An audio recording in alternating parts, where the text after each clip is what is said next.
All right, we are ready to go on Facebook as well.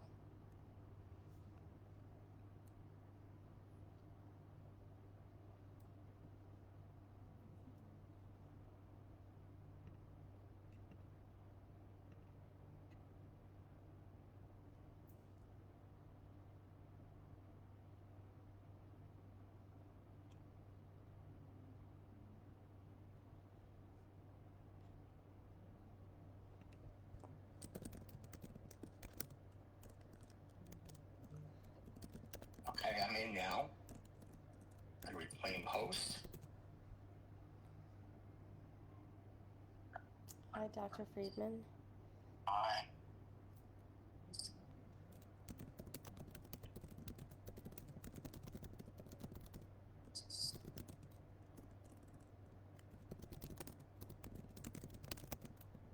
How's that? Okay, can you hear me and see me okay? Yes, I looks can. great. Hi, Sonia. How are you? Hi. So I'll share these slides, but you can chime in for yours. Okay. Right. We're all ready to go on Facebook. Okay. Make sure everybody is muted.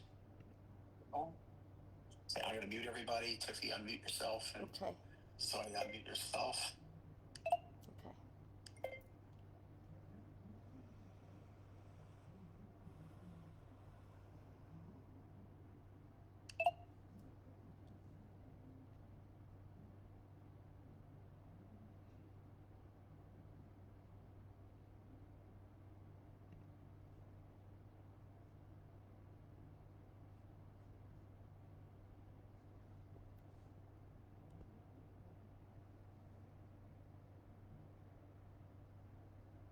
Okay, we can start in maybe 2 minutes.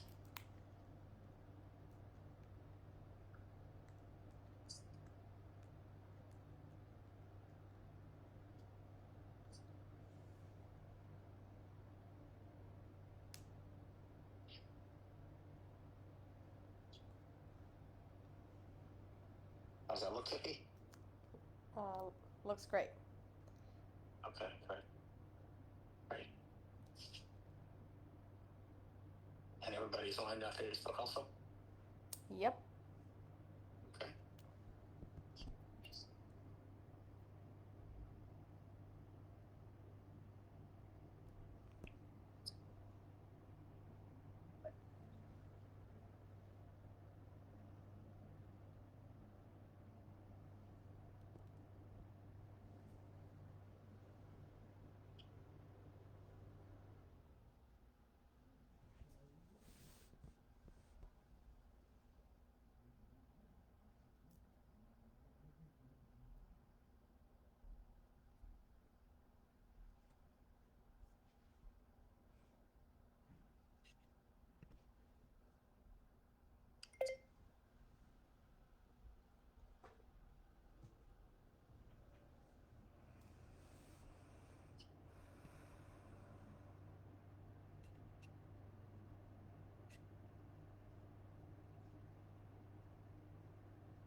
Okay. Oh, hold on a second.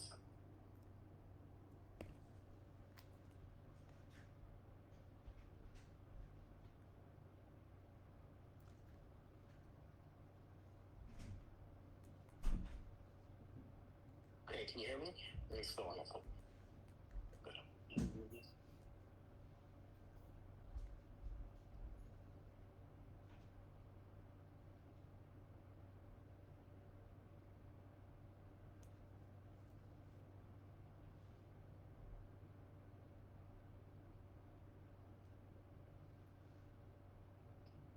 about now?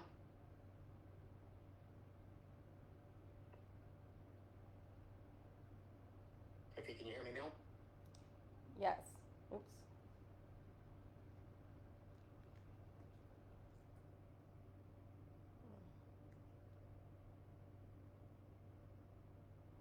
Tiffy, can you hear me? Tiffy, can you hear me? I can hear you, Dr. Frieden, if that's helpful. Mm-hmm. Okay, great.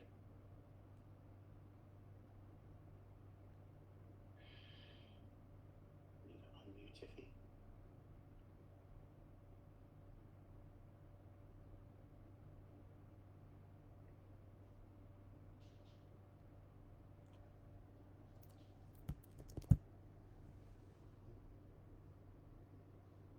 Sorry about that. Yes, we can hear you great, and special hello to grandfather Jeremy, Ehud, and my mom Debbie. Okay, great. Hello.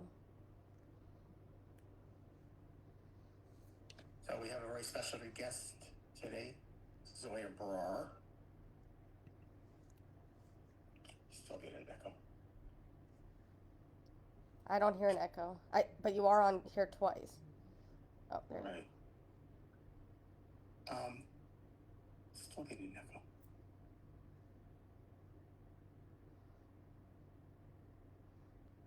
Are you on a phone and computer? Yeah. Okay. Which I was trying to see the chat, but it's not seeming to be working. I'll leave. Let's try that. Yeah. Okay. There you go. Okay. Great. The other screen was better. I'm sorry.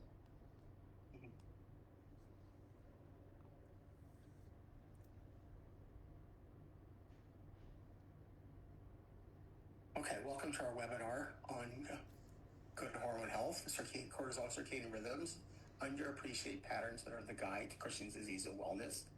And we're joined by Zoya Brar, who's the COO of Eli Health. She'll explain what Eli Health, I think it is, what they are and what they do also in the middle of the talk. So they do have a cortisol thermometer. It's not intended to diagnose, cure, or manage any disease or condition, including Cushing's disease. Its role is solely as a wellness tool to support lifestyle management. You can see a picture of it on the lower left, and we'll explain the two people on the top center in a second. So Eli Health is a new startup company. It's actually been around for a while, and the medical director is Fadi Hana Shimoni. Dr. Hana Shimoni was at the NIH a couple years after I was, and we overlapped a lot of patients. And he's an innovator in the field of technology. Marina Rivas is the CEO, and we also have Alicia Robbins and Rhoda Swingerman, who are the clinical advisors. And Eli Health is a beta project right now. What if you can check your hormone levels at any time, just like your heart rate? The first at-home technology providing real-time, and lifelong health insights from hormones in your saliva. The topics to be discussed today include what is the normal cortisol circadian rhythm and what happens in Cushing's disease? What happens if your circadian cortisol rhythm is off? How does Eli Health Salivary Cortisol work? And how can it be used in conjunction with commercial salivary laboratory measurements? And why am I recommending salivary day curves to help diagnose and monitor treatment for Cushing's disease? And how does the cortisol circadian rhythm affect treatment for Cushing's? So this is diurnal curve 101. In general, many hormones, including cortisol, are high in the morning and low at night. And this allows you to wake up in the morning and go to bed at night. Now, sleep is a very interesting topic, and I just pulled this review article from a colleague of mine in Los Angeles, Peter Liu. It's called Rhythms in Cortisol-Mediated Sleep and Circadian Impacts on Health. And this shows that the central circadian clock goes to the suprachiasmatic nucleus, and that's like the master clock. It has interplay to melatonin from the pineal gland, and it regulates cortisol secretion from the adrenal glands. This cortisol secretion from the adrenal glands is crucial for other axes, including testosterone production, sperm production, lipid absorption, incretin production, including our favorite hormone GLP-1, insulin secretion, glucose disposal, and glucose elevation, actually. So glucocorticoids raise your glucose. That's why they're called glucocorticoids. They have a role in mitochondrial respiration. They have a role in adipogenesis and thermogenesis, and they have a role in lipogenesis, the synthesis of fats, and gluconeogenesis, the synthesis of glucose in the liver. So they're very involved in these hormone organs, testes, GI tract, pancreas, muscle, adipose tissue, and liver. And if you have defects in them, so if they work together properly, you have synchrony. If they work asynchronous, they don't have the proper circadian rhythm, you get hypogonadism or low testosterone, steatorrhea, fat in your stool, hypoinsulinemia, you're not making enough insulin, you get insulin resistance, sarcopenia, decreased muscle mass, obesity, dyslipidemia, and steatosis. And these are involved in feeding and fasting, sleep-wake cycle, active rest, and others. So the circadian rhythm of cortisol is extremely important. And I'm just going to take up couple sections from this article. It was a very interesting article. Multicellular organisms develop timing systems called circadian clocks to synchronize external nutrient cycles that follow an environmental. So it's very cued into your environment, a 24-hour rhythm of internal cycles, energetic process controlling metabolism, restorative activities including sleep, reproductive programs which have a metabolic cost. So at times you want to preserve your reproduction, but are not necessary for survival. In mammals, the cellular clocks and peripheral organs are coordinated through hormonal and neural signals orchestrated by the central circadian pacemaker located in the suprachiasm nucleus of the hypothalamus. These endogenous hormone signals exhibit a 24-hour rhythm in the blood that are recognized in the absence of external cycles of light, dark, wake, sleep, feeding, and fasting, activity, rest. In humans, the constant routine protocol experimentally removes or uniformly distributes such influence to separate endogenous hormone circadian rhythms from exogenous cycles. And so then they talk about the problems of a flattened circadian slope.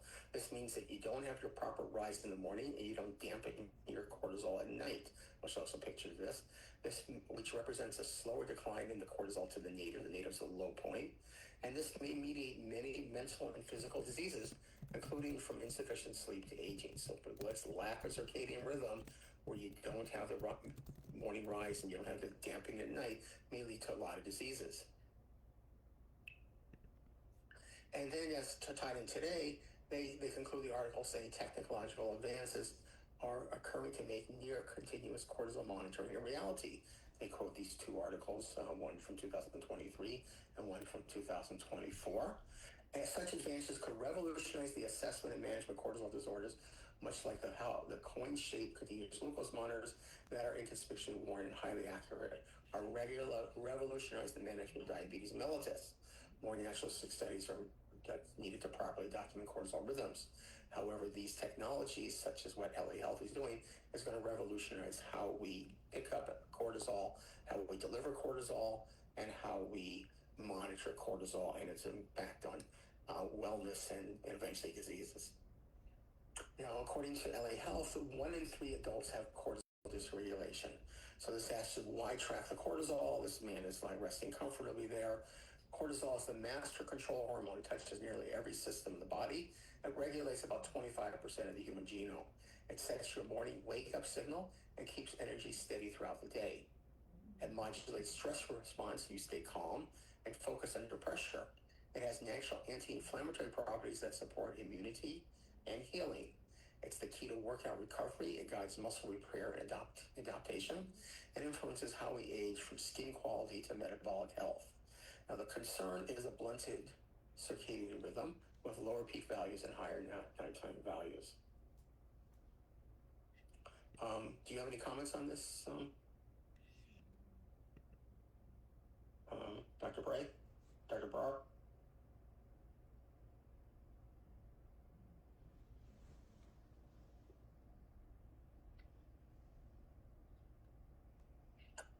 So she can chime in shortly, hopefully. So this is a sample. I think you might need to unmute her again. I'm sorry, sometimes it gets...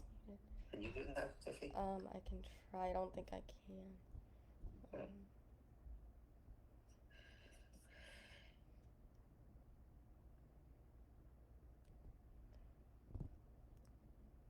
Okay. Okay, thank you. On that last slide. So you want to comment on that last slide?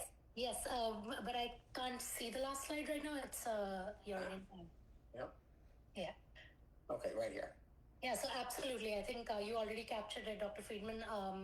Cortisol, the way we like to explain it, is it's a master control hormone. It really impacts everything. And sometimes when people have these odd symptoms where they don't know like what's going on, they have low energy or feel like they can't get out of bed, and you go like what really is the base? Oftentimes it's cortisol that's dysregulated, and the moment you kind of put that under control or you figure out how to manage it, suddenly people start feeling better. So yeah, we've seen various examples, and I'll give you one really odd one, but there was somebody that we know that was traveling a lot across different time zones, and they oftentimes when they were traveling were finding it very hard to restart in a new time zone with that same level of energy or just speed. And they started testing their cortisol before traveling, after traveling, during travel, and they realized travel was of course impacting their cortisol, and that regular peak that they would have at home was getting dysregulated thanks to the time zone changes. And there are ways to manage that. They started, for example, ensuring they were sleeping at the right time in the new time zone, closing the blinds, using sleep music, not watching their screen, doing simple things like that. And suddenly they felt like they were managing the time zone shift much better. So many examples like that, but essentially it is a super important aspect of how we feel is what I'd say. Great, thank you. I agree. So this is a patient that recently measured her salivary cortisol, done at LabCorp, 7 times a day. And you can see the bottom of the screen was her 881.392, declined a little bit by 11 o'clock, 0.336, declined more 2 p.m., 0.198. And then at 5 p.m., it was pretty low, 0.45. But she was a little bit high at 2000, which is 10 p.m. It was 8 p.m., 0.103. And then at midnight, she's pretty high. So she's almost in the range of Cushing's, 0.1. So she didn't have as much rise in the morning as you'd like, and she didn't decline as much at night.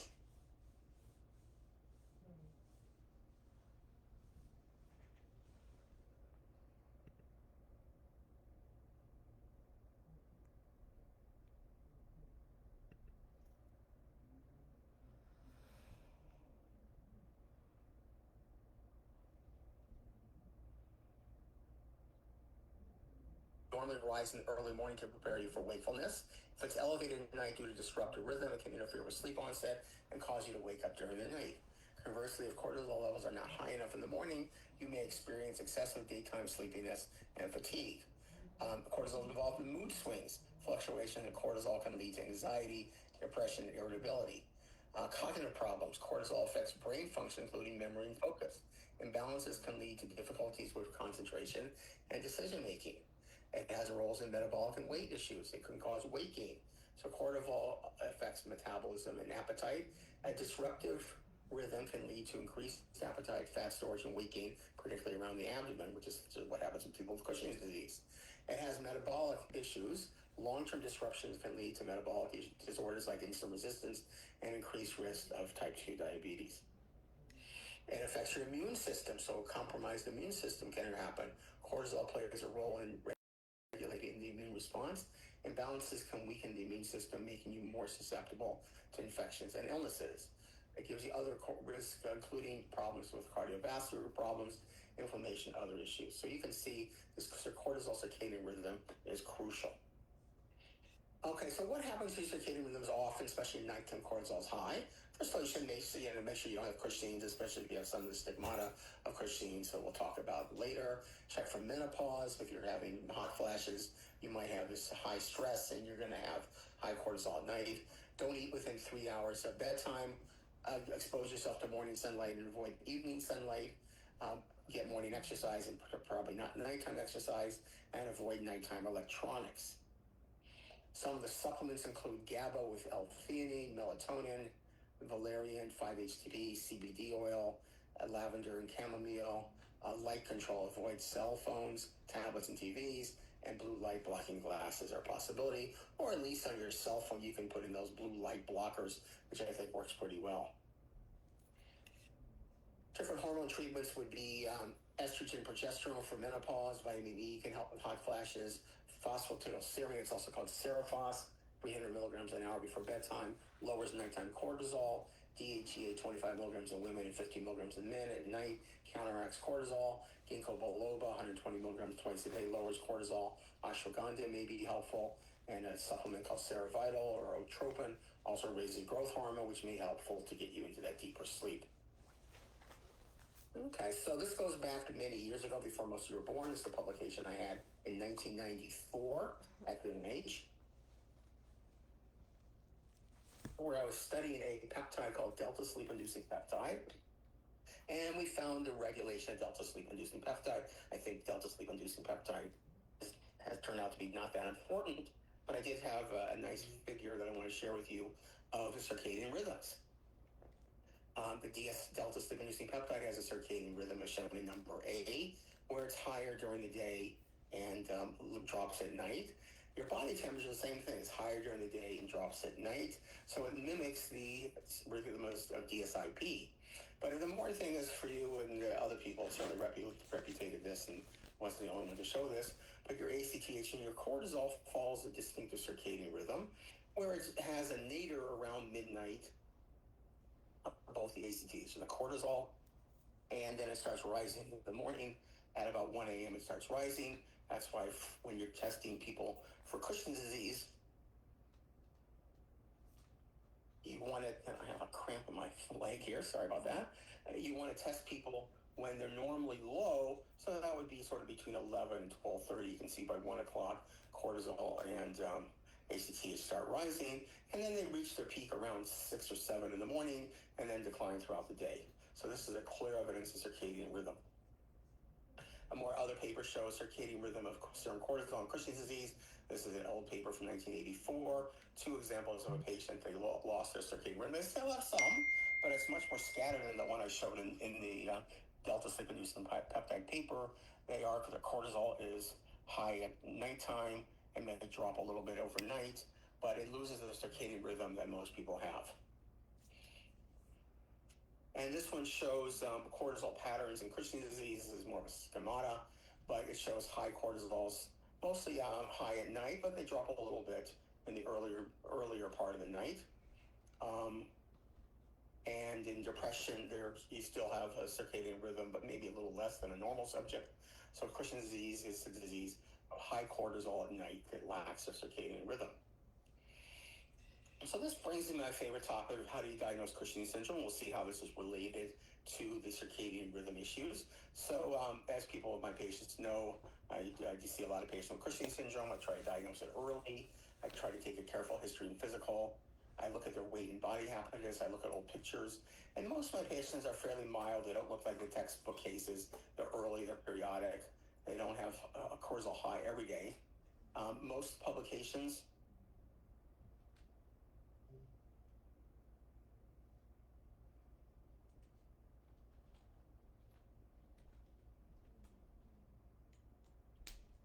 sorry about that, hang on a second.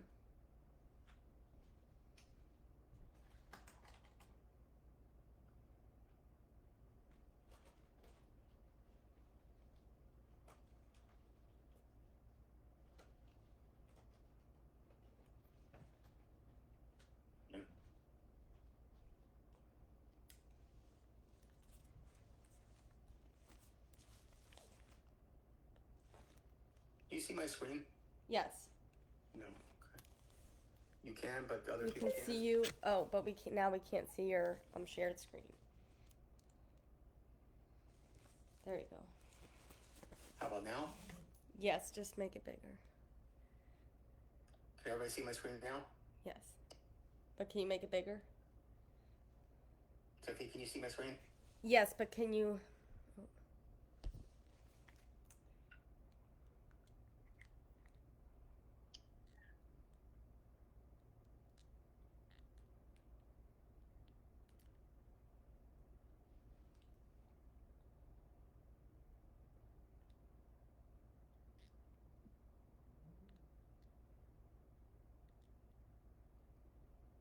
Okay, how about now?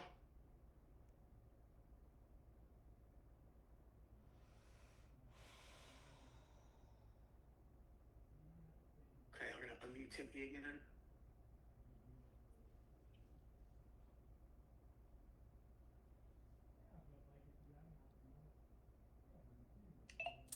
Yes, just make it bigger, but we can see it now. Okay. How about now? Yes. Okay, good. Sorry about that. So the problem with all types of Cushing syndrome is abnormal circadian rhythm. Cushing syndrome is due to inappropriately high cortisol at night. And I published a paper in 1995. Morning free and total cortisols are similar between those with Cushing syndrome. Pseudo-Cushing's, which looks like Cushing's disease, and normals. Let me say that again. Cushing syndrome is due to inappropriately high cortisol at night. Episodic and cyclical are referred to, and periodic are similar. Episodic refers to high cortisol levels at random. Episodic and cyclical refers to patients on a regular basis.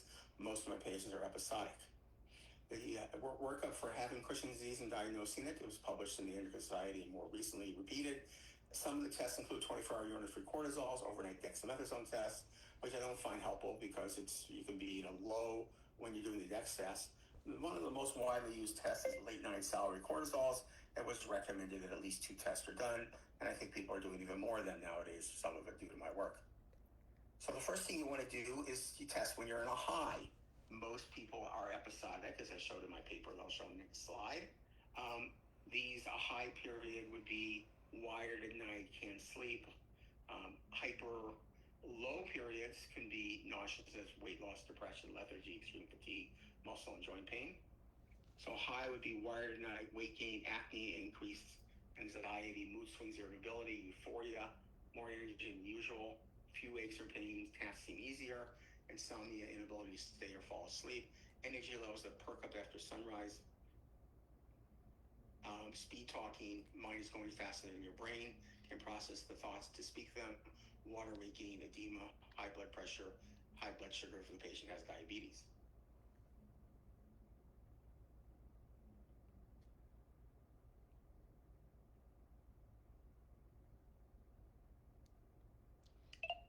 Yeah, if you could just make the screen like full screen. It's still a little small. Okay, it's coming up here. Oh, we're having so much trouble tonight. Yeah. Okay, can you see that, Tiffy? It's still a little small. Can you do expand in the corner? It's full screen on mine. Can you do slideshow? It is slideshow. How about other people? Can they see it okay? No.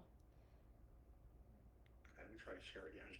On top it says use slideshow on the far right on top. Okay.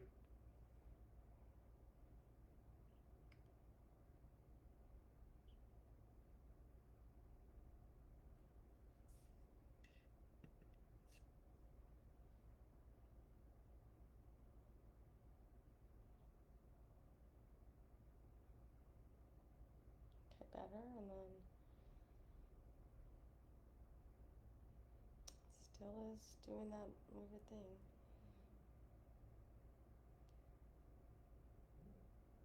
How about now? Not better, but do you see on the top it says use slideshow? No.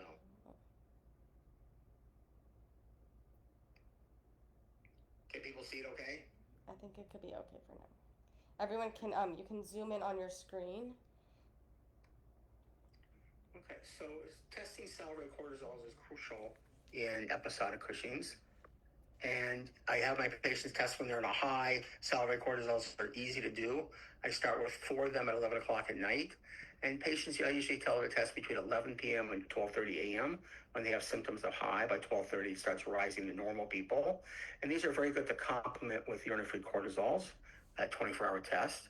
And you can also do a salivary cortisol day curve, which I'll explain shortly. So the Beach Boys, I'm not sure if you like them or not, had a line from a song called "Wouldn't It Be Nice?" So wouldn't it be nice to be able to test your cortisol to see if you're at a high and get your results back right away? This would be like point-of-care testing, like blood glucose monitors or continuous glucose monitors, home pregnancy tests. And what if you have the diagnostic resources of a clinical laboratory and the expertise of a medical specialist right on your smartphone? In 2017, which was a long time ago, I talked about a company that was called iCalc. It came up with a salivary cortisol kit for your smartphone. I checked their website. I think they're not. I don't think they're in business anymore. The website's still there, but I do think Eli Health is the real deal. And we'll hear about that. So, Dr. Brar, can you take over?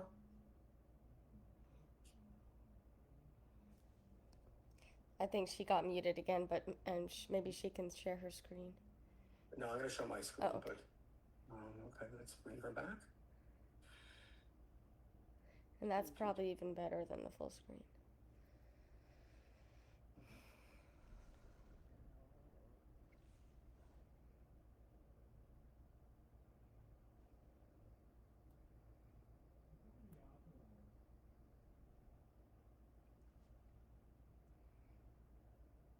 I don't even see her. She's here. Oh, there we go. Okay. And That was me. Yep, there you go. I ended up sharing the screen. Thanks.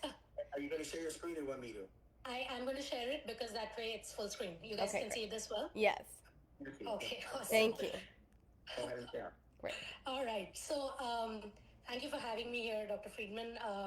Really appreciate you calling us the real deal. I do want to state upfront two things. I'm not a medical doctor, so thank you for calling me doctor, but I don't have that privilege, so I shouldn't claim it. Having said that, we are building something super exciting that hopefully will move some of the science forward, and that's really the aim. I have the real test with me, so there's the photo, but I'll show you what this looks like. We have this is the thermometer, and it's pretty cool. The tip at the bottom, this goes in your mouth for a minute, and you keep it there. You soak it with saliva. You pull, and you can't really see it, but there's a little window in which two lines show up. You take a picture with the app, and right there, you know your cortisol levels. Of course, like Dr. Friedman said earlier, this is a wellness device. It does not replace what you would do at a lab. We urge you to still go to the lab for the testing that you need to get a diagnosis. But this is something that does help you get information that you wouldn't otherwise have access to about your body, that can help you make changes as you deem fit. So like I said, how do you use it? There is, when you purchase it, you would get this box, and there's a little barcode at the back. You'll just scan it. That'll help you download the app. And after that, it's pretty straightforward. The app itself walks you through the steps. There's a little plus sign at the bottom of the app. You click that. You collect saliva, like I said, for a minute. You activate the test. Wait 20 minutes, and then you take a photo from your mobile phone. It's we call it the drool and pull. It's tongue-in-cheek, but that's what makes it work. You have to make sure you collect enough saliva, because if there isn't enough saliva, that is one reason the test might fail. But enough saliva is like funny. Like, we thought it would be tougher than this, but it really isn't. For most people, 1 minute of putting it in your mouth and actively collecting saliva is sufficient. The pad should be fully soaked, and you can usually tell when this part has enough saliva. Once pulled, you would see the blue dot, and this is what we recommend that you watch out for to make sure you've pulled it enough. And there are examples essentially of what is sufficient and insufficient, but like I said, the goal really is pull enough and make sure the pad is soaked through.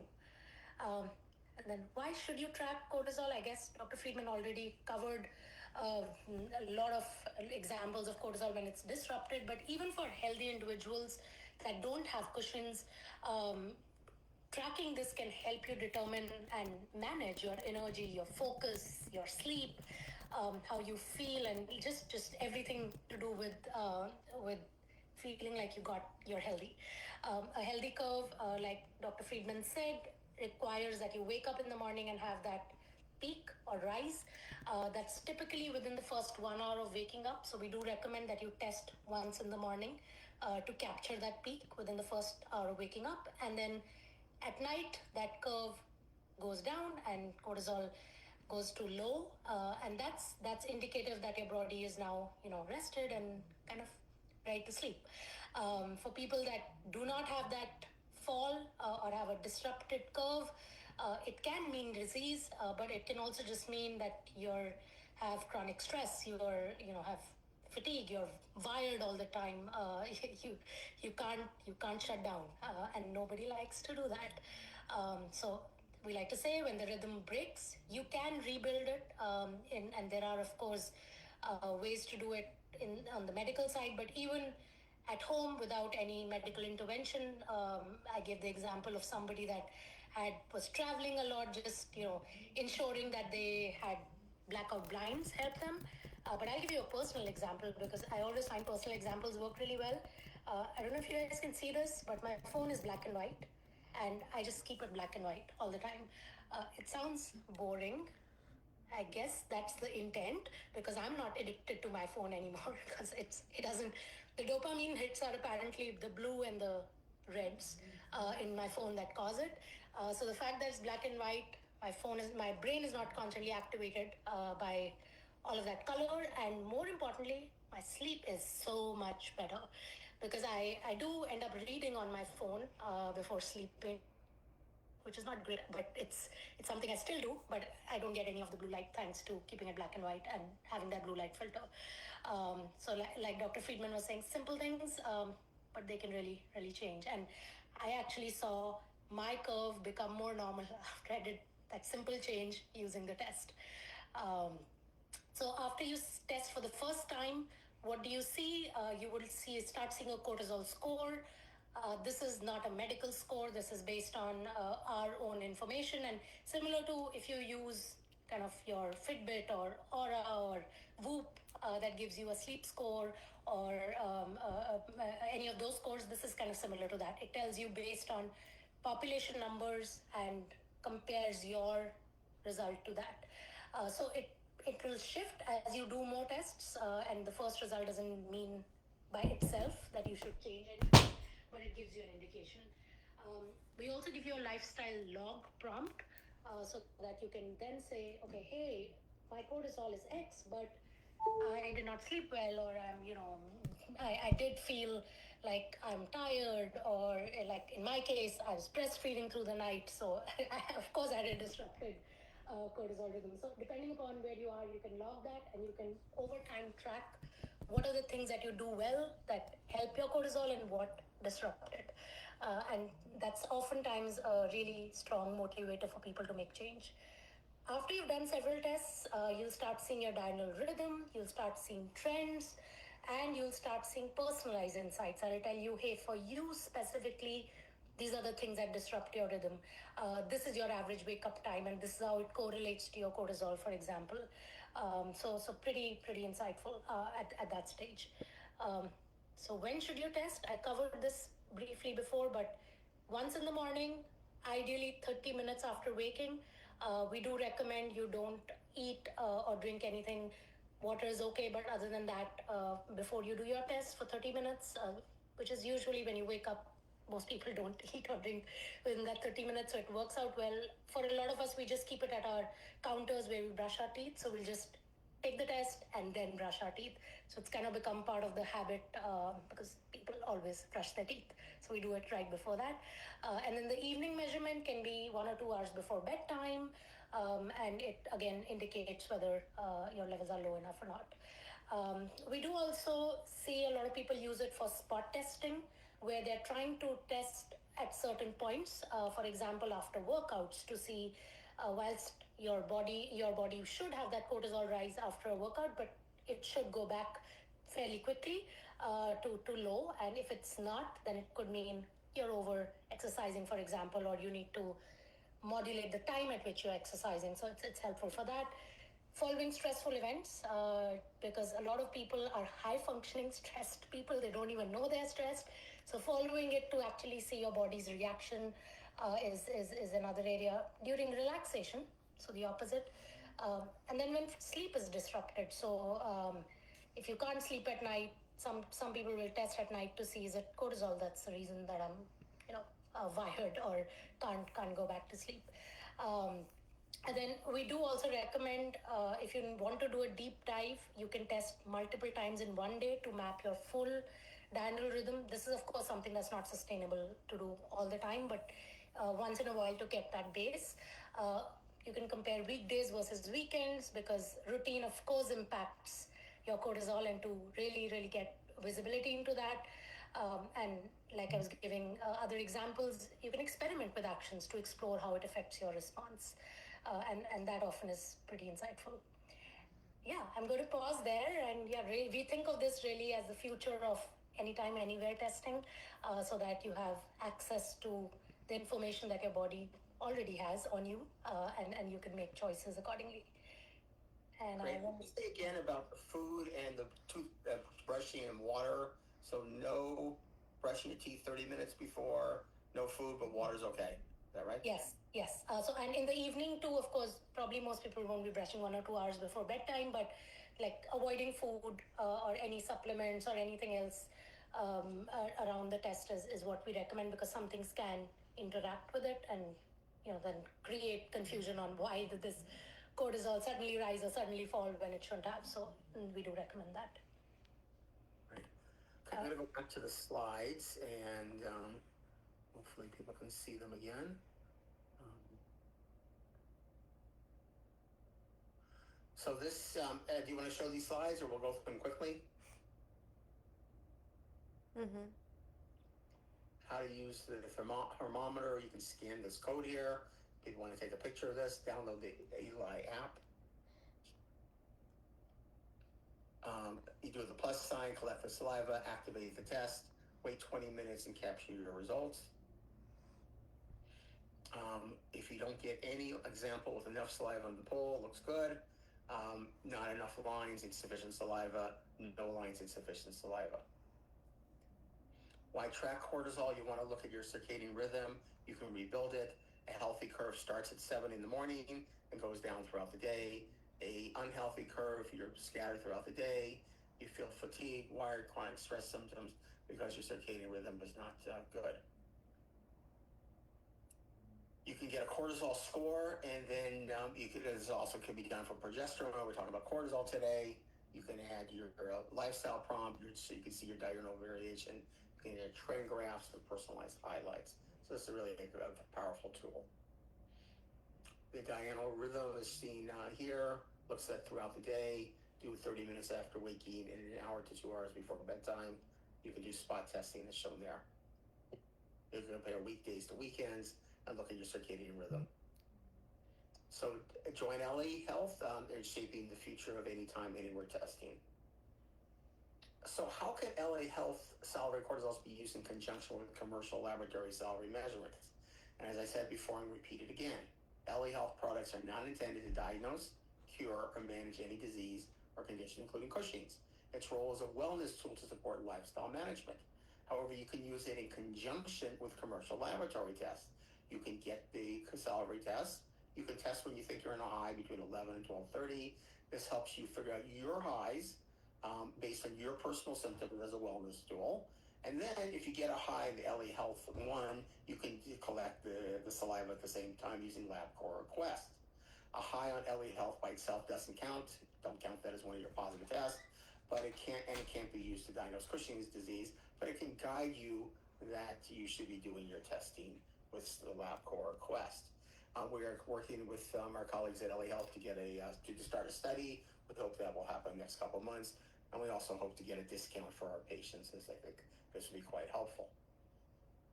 So let's talk about a salivary day curve. That's the one I showed earlier. So I usually do an 8-point salivary cortisol, 8 a.m., 11 a.m., 2 p.m., 5 p.m., 8 p.m., midnight, 2 a.m., and 4 a.m. This shows the pattern of cortisol circadian rhythm, similar as what you can find on Eli Health, but this is actually at a lab where you can actually use it to help you for diagnosis and treatment. And I use this for two couple things. I still don't use this to diagnose somebody. I would still require the 11 p.m. to 12:30 a.m. salivary cortisols to be high, but I want to look at the circadian rhythm. So if people have like a high circadian rhythm, inappropriately high in the evening, let's say at 8 o'clock at night, and let's say they're still high in the morning, let's say at 1 a.m. or 2 a.m., No, that would be it's a sign of circadian dysfunction that could be part of Cushing's. And I give people, which I think we'll talk about this on the next slide, often medicines to lower their cortisol. Most of the time I give the medicines late at night, but if some people start rising with their cortisol earlier in the evening, we would start the treatment earlier. So how does this cortisol circadian rhythm affect treatment for Cushing's disease? As I said already a couple times today, Cushing's syndrome is due to inappropriately high cortisol at night. Most people with Cushing's have normal cortisols in the morning. I showed my paper published with Jack Janowski in 1995 on that. Occasionally people have low cortisols. Their circadian rhythm is so off, they have high cortisols at night and low in the morning. Treatment for Cushing's should be to address this high cortisol night. I don't know why the rest of the Cushing's community doesn't get this, because I've been preaching this for a couple of years. I think they're starting to do this. I think some of my colleagues at the Endocrine Society are starting their presentations talking about this, but this is definitely the way to go. Some Cushing's disease is a high cortisol night. You want to give these agents at night. So the two agents I use the most are ketoconazole and Isturisa. These block cortisol synthesis, and these have a very short half-life. That means they're sort of gone by the next morning. This takes advantage of giving the circadian rhythm. You give the ketoconazole or the Isturisa at night, and it's not that important if your cortisol is too low at night, because it's supposed to be low at night. That's the normal response. A lot of times you give both of them together, and then by the morning it's gone from your system. Your cortisol should be pretty high. So I use this. I've been using this for a couple of years in many patients, and I think this works quite well and takes advantage of the circadian rhythm. I try to avoid long half-life treatments like Korlym or Pizarretide. They work a little bit in severe Cushing's, but I think they give you adrenal insufficiency, and they don't work well in people that have episodic or mild Cushing's because of long half-life and because you can't use them to lower the nighttime cortisol. So how does this circadian rhythm affect treatment for Cushing's? You can monitor the treatment with a salivary day curve. So you put somebody with Cushing's, they have high cortisol at night. There's a salivary day curve. You start them on the ketoconazole or Isturisa, and then you look to see if the salivary day curve has normalized. Some people have this afternoon early rise in cortisol, may need an additional treatment, say at 2 p.m. You can look at the salivary day curve and decide that. People that are doing fine on ketoconazole or Isturisa, I wouldn't worry about this. It's the people that are having problems with it. Most people do quite well. The pituitary surgery is also excellent choice for correcting the normal circadian rhythm. Many of my patients do well on medicines. Some of them need to go for surgery. And one of the people asked me about for Addison's disease and cortisol replacement. You can use these salivary cortisols to monitor your replacement too. In people with adrenal insufficiency, either from bilateral adrenalectomy or Addison's disease, most of the hydrocortisone should be given in the morning, but some throughout the day, including at bedtime. So I often give multiple doses throughout the day. Again, I want to thank Zoya from Brar from Eli Health. We'll post this on my website and YouTube channel, Facebook within a couple days. It's on my podcast channel. And I think we can open it up to questions now, either for Zoya or myself. So Okay, we can start with some Facebook questions. I don't know if this was answered already, but any suggestions with managing time zone changes after a BLA? Yeah, so in general, time zone changes are challenging, and night shift workers are challenging. People with night shifts, they have trouble, their health is worse. If you are a night shift worker, I would recommend try to keep a stable rhythm, always go to bed still at the same time, whether it's in the middle of the day or not, and try to keep some kind of regular rhythm. The people that do the worst are the people that have night shifts during the weekday and then are off on weekends, and they try to do a weekend back normal. So it's not in your head. Do you want to comment on that? And I'll try to unmute you again. Because in terms of time zone difference, it's a big problem too. There's a lot written about time zones. You should try to adapt as soon as you can to your time zone when you get back. Try to get into your new time zone rhythm, and that will help you. But it's a problem. Nobody does great on time zone shifts. If you have an adrenal insufficiency, bilateral adrenalectomy, try to take your doses in your new time zone. So, you want to comment on that? Yeah, absolutely. Like I was alluding earlier, we do find that even though it's disrupted, testing your cortisol can also be helpful because it often will reinforce that, okay, it's your rhythm is disrupted because of whatever changes you're going through or the fact that you're a nighttime worker, and that can help you investigate and find solutions that can make it less disruptive. Of course, like Dr. Friedman said, it is not ideal, but that's okay. Like just test and be aware so that you can then build habits that kind of help it and support it. Thank you. Deborah asked, how can I lower cortisol at night? You diagnosed me several years back. I had a pituitary tumor removed, but I still cannot sleep at night. I'm a patient with narcolepsy. Yeah, so I think the question is, have you recurred? So, somebody that did well with pituitary surgery, that should correct their circadian rhythm. If they've recurred to Cushing's, they may have recurred and they need to be checked again. You may need to go on the medicines to lower your cortisol at night. We talked about some of the supplements that you can try depending on where your stage are. The phosphatidylserine is a good choice for people with sort of mild circadian rhythm abnormalities that you can use. Thank you. Tara asked, for a person with a BLA, since we can't withhold meds, how would we properly use salivary cortisols to monitor for remnant tissue or too high hydrocortisone dosage? So you don't want to withhold your medicines. You want to see how your cortisol circadian rhythm is, either by LabCorp, or if you want to get your pattern, you can't use to diagnose you. You can do the Eli Health one, and you can see your circadian rhythm. It should be like a normal person if you're on replacement: high in the morning, less in the afternoon, and low at night. That would be a normal circadian rhythm, and you want to mimic that if you are taking replacements. Valerie asks, is the device covered by insurance? Not at the moment, but we are actively working on doing that. We're really early stage, so that does usually take a bit of time, unfortunately. Great. How much does it cost? So the lowest, we have subscription packages, so we don't sell one test, we sell 4 a month, or you can even do higher, like 8 or 12. And depending on the package you choose, it can be as low as $8 a test and as high as $25 a test, depending on which combination you pick. Great, thank you. Some more Facebook questions. Rebecca asked, have had Cushing's disease twice with pituitary tumors removed. I am cystic. Recent salivary cortisol was 166 with my history of only a small piece of pituitary left. Is this salivary cortisol level high enough to be concerned about return of Cushing's disease? Have had 35-pound weight gain over the years since the tumor was removed. Yeah, I'd be concerned. I think salivary cortisol 0.166. I guess you're talking about is high, and with your symptoms, I'd be concerned about recurrence. So we'll make an appointment with Dr. Friedman. Cindy asks, can this benefit anyone with a BLA? Yeah, so the same thing. When you're on replacement, you can see whether your replacement is proper, whether you have high cortisol in the morning, less throughout the day, and some at night. It shouldn't be zero at night, but it should be lower at night, and you can see if you have the normal circadian rhythm when you do your replacement. Great. Reham asked, could it be used for adrenal insufficient patients as well?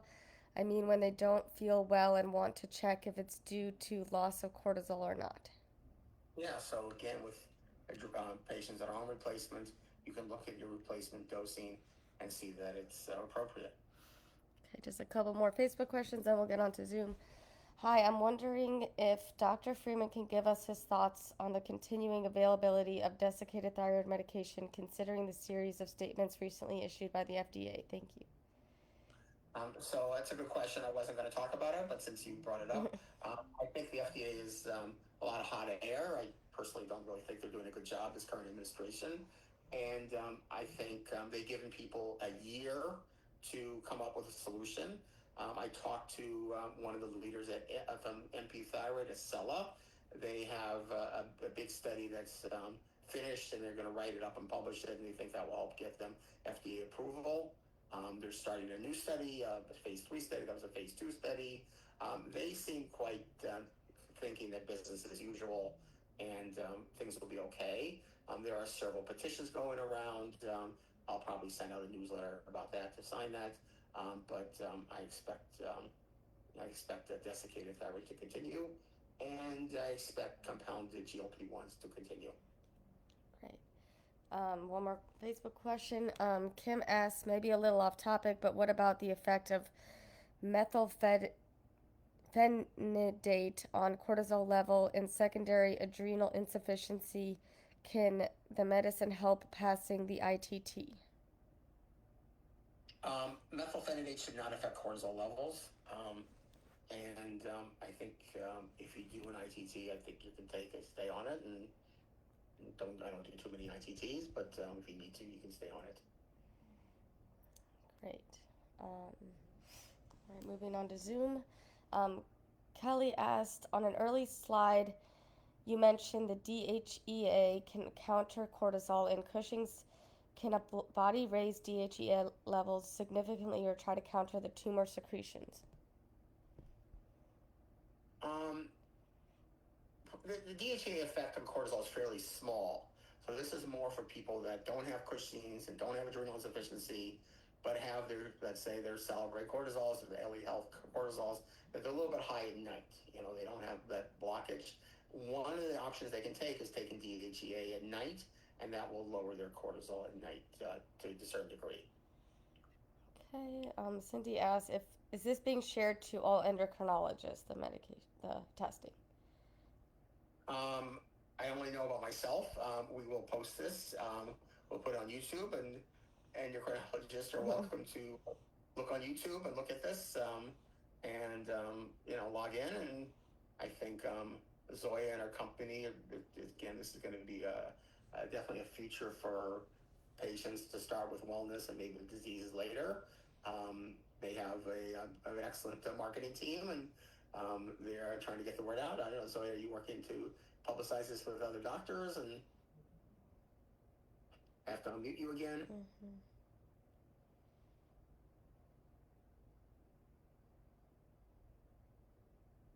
Apologies, I just have a default setting where it's okay. Yeah.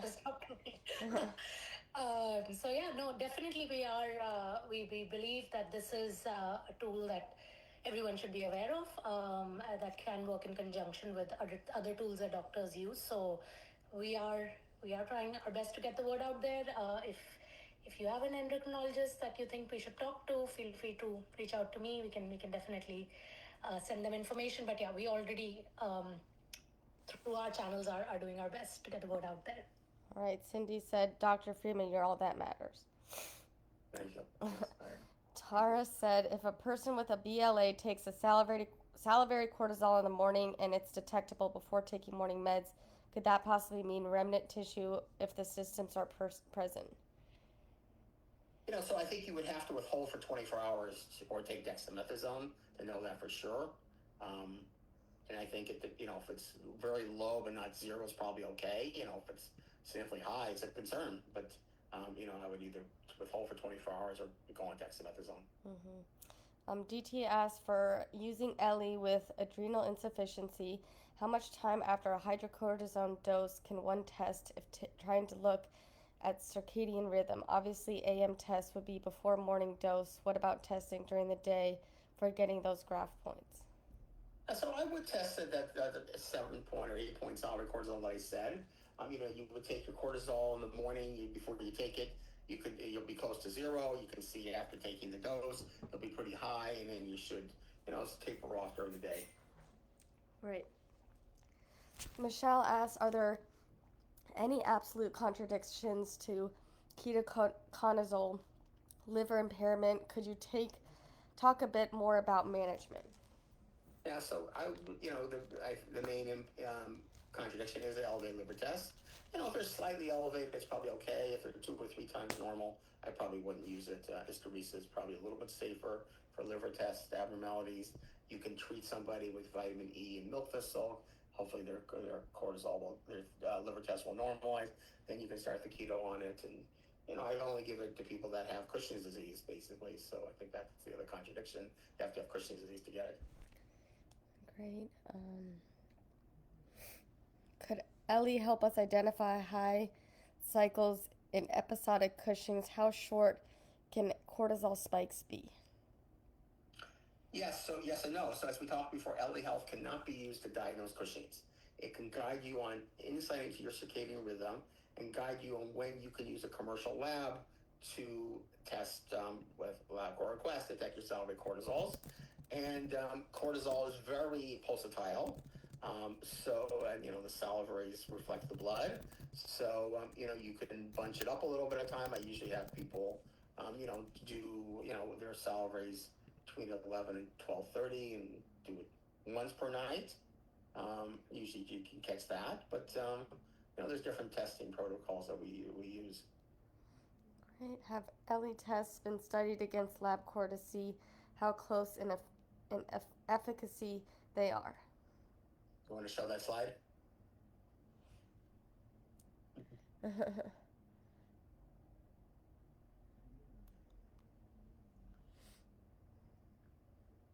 I didn't get a chance to put the slide together, but I can walk through it. So we've done a comparison with ELISA, which is the technology that most labs use for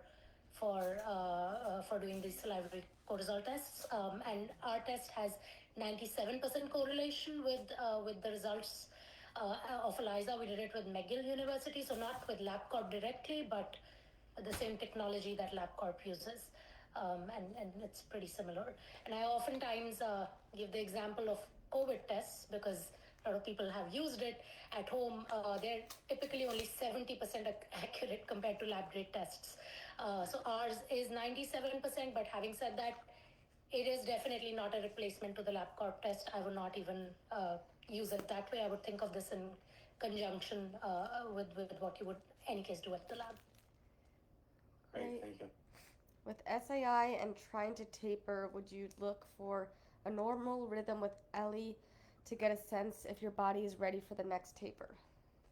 I think that's an interesting idea. Yeah, I think that's another use for either salivary cortisols through Eli Health or with LabCorp request. Mostly we look at the morning cortisol. If your morning cortisol is quite low, tapering is hard.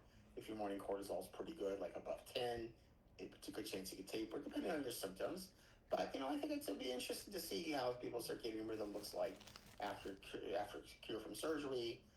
My guess it'll be, pretty normal, but, maybe less than it would have been, a year from now or something like that. It'll probably be okay, but it'll probably get better with time.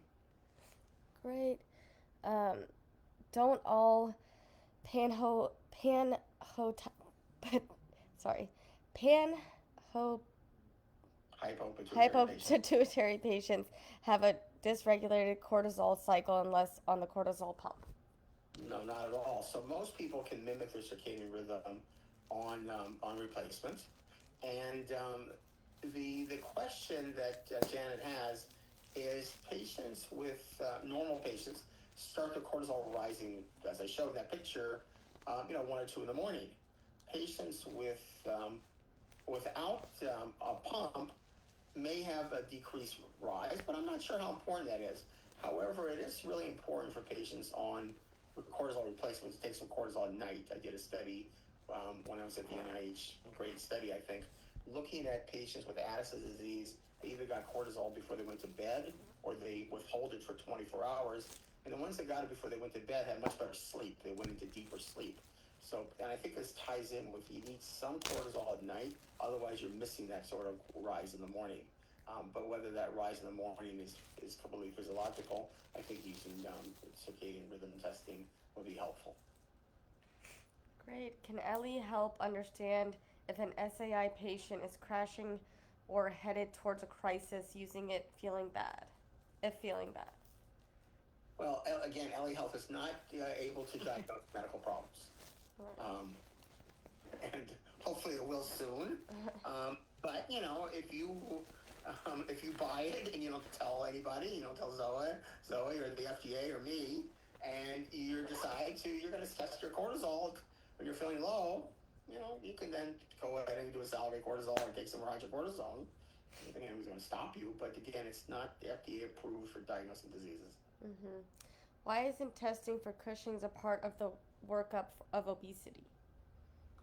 So Cushing's disease is still a rare disease, and Cushing's disease is a complicated disease that's not the same as obesity. Most, there's 150 million people in the United States with obesity, and 50,000 or so with Cushing's disease. They're all coming to see me. They're on my Facebook group. Yes, but it's a much rarer disease. So because of that, I wrote my guidelines for my system, Department of Health Services system for obesity. We don't recommend Cushing's test unless you have the stigmata of Cushing's test, including the poor sleep, proximal muscle weakness, stretch marks, facial rounding, irregular periods, things like that. And then you can get tested, but the average person with obesity should not be tested. Mm-hmm. Let's see if there's any Facebook questions. I think we should call Wrap it a it night. up. Yep. It was a great presentation. Yes, Zoe, thank you so much. You were very helpful, and we look forward to using your product more. And we look forward to maybe getting a discount for my patients if you can swing that. If they're all interested in using this now after today's talk, and so we look forward to more collaborations with you. Yes, Thanks, and everybody. if you have any underlying questions, please make an appointment with Dr. Friedman at goodhormonehealth.com. Excellent. Okay, good night, everybody. Thank you. Good night.